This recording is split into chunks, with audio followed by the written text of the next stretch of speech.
இயற்கை என்னை கொடுத்த சுகம் கொஞ்ச காலம்தான், இன்னும் கொஞ்ச காலம்தான். மரங்களிலே இலை இருப்பதும் கொஞ்ச காலம்தான், இன்னும் கொஞ்ச காலம்தான். இயற்கை என்னை கொடுத்த சுகம் கொஞ்ச காலம்தான், இன்னும் கொஞ்ச காலம்தான்.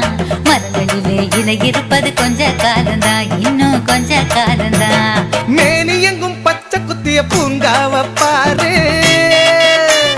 பாரு, மேனி எங்கும் பச்சை குத்திய பூங்காவ பாரு. அதன் பசுமையெல்லாம் மாற போகுது யோசித்து பாரு, அதன் பசுமையெல்லாம் மாற போகுது யோசித்து பாரு. பாரு பாரு பாரு பாரு பாரு பாரு, நல்லா யோசித்து பாரு. இயற்கை என்னை கொடுத்த சுகம் கொஞ்ச காலம்தான், இன்னும் கொஞ்ச காலம்தான். மரங்களிலே இலை இருப்பது கொஞ்ச காலம்தான், இன்னும் கொஞ்ச காலம்தான்.